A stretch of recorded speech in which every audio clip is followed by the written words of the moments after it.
Nous allons terminer notre premier bot de trading en MQL5 basé sur la stratégie Red White Red.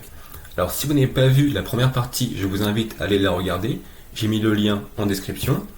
Et dans cette première vidéo, on avait découvert la stratégie Red White Red qui est basée sur un pattern graphique assez simple.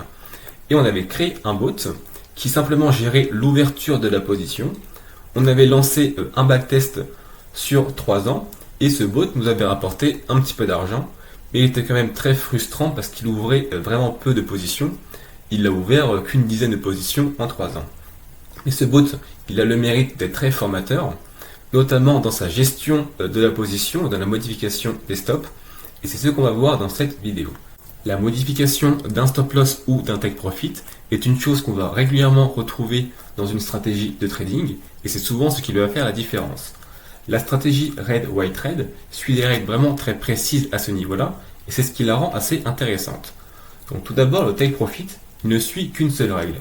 Si après 6 jours la position est toujours ouverte, alors le take profit est abaissé au plus haut du jour précédent. Pour le stop loss, il va suivre 2 règles. La première, si après 2 jours la position est toujours ouverte mais elle ne réalise aucun profit, alors elle va être fermée, on va fermer la position. Et si après 3 jours la position est toujours ouverte et qu'elle réalise un petit profit, alors on va remonter le stop loss au niveau du prix d'ouverture pour être sûr de ne pas perdre d'argent. Nous allons donc créer 2 fonctions, une fonction de mise à jour du stop loss et une fonction de mise à jour du take profit. Ces fonctions seront appelées tant qu'une position est ouverte et tant que le stop loss ou le take profit n'ont pas encore été modifiés. Donc on aura besoin de créer 2 variables globales. Une pour le stop loss et une pour le take profit. Ces variables seront de type booléen et elles seront à false tant que le stop loss ou le take profit n'a pas encore été modifié, et dès qu'on va les modifier, on va les passer à true pour s'assurer ensuite de ne pas les remodifier derrière après. Pour l'instant, notre onTick il est vraiment très simple. On regarde juste si on n'a aucune position d'ouverte, et si on n'en a aucune d'ouverte, nous allons ouvrir une position. Donc là, ce qu'on va rajouter, c'est que si une position est déjà ouverte, alors on va regarder si nos 2 booléens sont à false. Et si ils sont à false, alors on va appeler les fonctions associées pour la mise à jour du stop loss et pour la mise à jour du take profit. Et c'est ces 2 fonctions qu'on va créer maintenant. Nous allons commencer par créer la fonction qui va mettre à jour le take profit. Alors pour rappel, le take profit suit une règle simple. Si la position est toujours ouverte au bout de 6 jours, alors le take profit est abaissé au plus haut du jour précédent. Donc notre fonction est une fonction void qui ne retourne rien et qui ne prend aucun argument.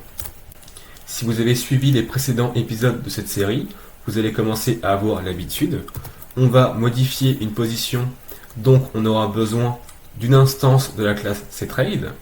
On aura également besoin de récupérer les informations de notre position qui est ouverte. Pour ça, on récupère d'abord le ticket grâce à la fonction positionGetTicket. Puis nous allons charger les informations de cette position grâce à la fonction positionSelectByTicket. On va pouvoir écrire la règle de gestion du take profit. Tout d'abord, nous aurons à récupérer la date d'ouverture de la position au format timestamp grâce à la fonction positionGetInteger. On va ajouter 6 jours au format timestamp, et si cette date est inférieure à ma date actuelle, alors ça veut dire que ma position a plus de 6 jours d'ancienneté. Donc ma position a plus de 6 jours d'ancienneté, elle est toujours ouverte, on abaisse donc le take profit au plus haut du jour précédent. Mais pour faire ça, il faut déjà qu'on récupère le plus haut du jour précédent. Et ça, nous l'avons déjà vu dans la fonction start. On aura d'abord besoin de créer un tableau vide de MQLWeights, puis nous allons définir ce tableau comme une série temporelle qui va être classée par ordre décroissant du temps. Ensuite, nous n'avons plus qu'à charger dans ce tableau les données des précédentes bougies grâce à la fonction copyWeights. Enfin, nous n'avons plus qu'à modifier notre take profit grâce à la méthode de la classe cTrade positionModify. Le nouveau take profit est donc le plus haut de la bougie précédente. Et on n'oublie pas de passer notre variable globale modifyTP à true pour être sûr de ne pas rappeler la fonction de mise à jour du take profit une fois que celui-ci a déjà été mis à jour. Donc là, on a enfin un cas concret où c'est très important de contrôler que notre ordre a bien été exécuté. Jusqu'à maintenant, on le contrôlait, mais ça n'avait pas trop d'importance. Là, c'est vraiment important, parce que si notre fonction positionModify a échoué, eh bien, si on passe notre variable modifyTP à true, eh bien, le takeProfit ne sera jamais modifié, ce qui peut être assez embêtant. Donc c'est pour ça que c'est très important de contrôler que l'ordre a bien été exécuté. Voilà, notre fonction de mise à jour du takeProfit est terminée. On va pouvoir faire la fonction de mise à jour du stop loss, qui est à peu près identique. Pour rappel, le stop loss suit deux règles de gestion. La première, c'est si la position est ouverte au bout de 2 jours et ne réalise aucun profit, alors elle sera fermée. Et la deuxième, c'est si la position est toujours ouverte au bout de 3 jours, eh bien nous allons remonter le stop loss au niveau du break-even pour être sûr de ne pas perdre d'argent. Donc cette fonction, elle commence de la même manière que la fonction de mise à jour du takeProfit. On commence par instancier un objet de la classe cTrade, puis nous allons récupérer les informations de la position ouverte. Et pour éviter de nous répéter, puisqu'on aura deux règles, nous allons charger la date d'ouverture de la position dans une variable. Nous allons commencer par la règle des 3 jours. Si notre date d'ouverture plus 3 jours au format timestamp est inférieure à notre date actuelle, ça veut dire que notre position a plus de 3 jours d'ancienneté. Et dans ce cas, nous allons modifier le stop loss pour lui mettre le prix d'ouverture de la position. C'est vraiment similaire à notre fonction de mise à jour du takeProfit. On va appeler la méthode de la classe cTrade positionModify. Par contre, on va lui passer un nouveau stop loss qui va être le prix d'ouverture de la position. Ensuite, on regarde bien si notre ordre a bien été exécuté. Et si c'est le cas, on va passer notre variable globale modifySL à true pour être sûr de ne pas rappeler la fonction une fois qu'on aura déjà modifié le stop loss. Enfin, nous pouvons écrire notre dernière règle de gestion, qui consiste à fermer la position au bout de 2 jours si elle ne réalise pas de profit.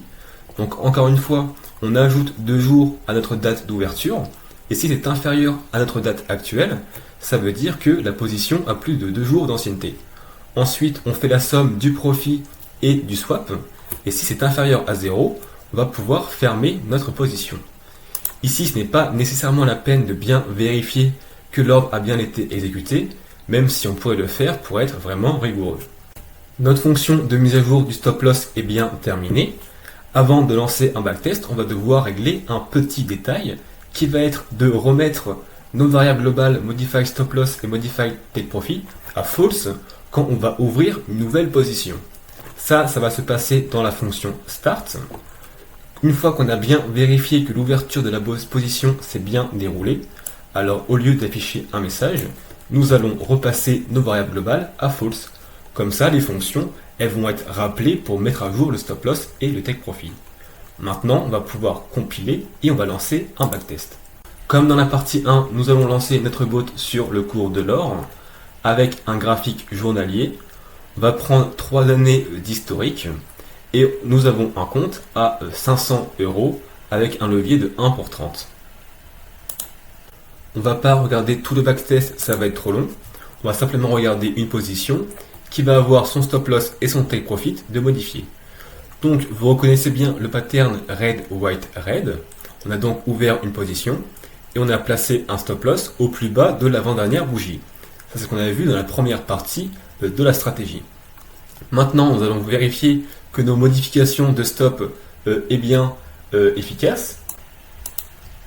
Donc ici, on est bien le 8 août 2019, 3 jours après l'ouverture de la position du 5 août 2019.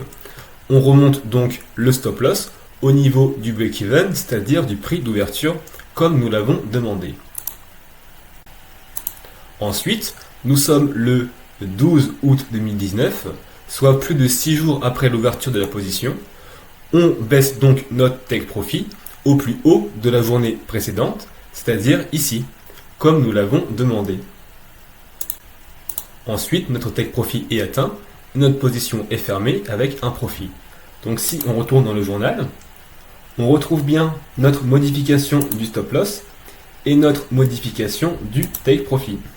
À l'issue d'un backtest sur 3 ans d'historique du cours de l'or, eh bien nous avons perdu quelques euros, contrairement à la première version qui nous avait quand même généré un profit au bout de 3 ans.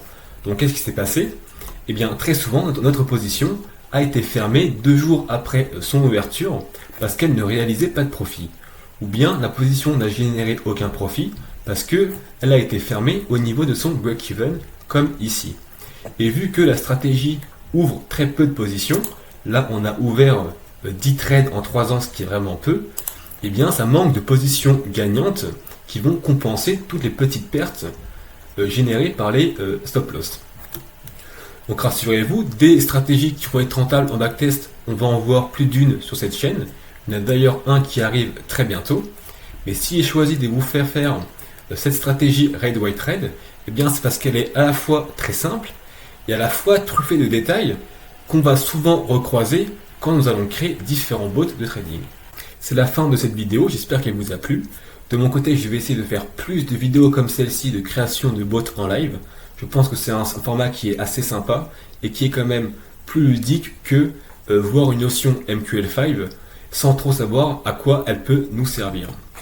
Donc quoi qu'il en soit, vous pouvez récupérer tout le code que j'ai écrit sur un répertoire GitHub dont le lien est en description de cette vidéo. Si vous avez des stratégies et que vous acceptez de les partager, alors n'hésitez pas à les mettre en commentaire. Je me ferai un plaisir de faire une vidéo comme celle-ci. Et pour ne rater aucun nouveau bot, n'hésitez pas à vous abonner à ma chaîne YouTube ou bien à me suivre sur Instagram dont le lien est aussi en description. Maintenant, on se retrouve dans la prochaine vidéo pour voir comment gérer les indicateurs graphiques en MQL5.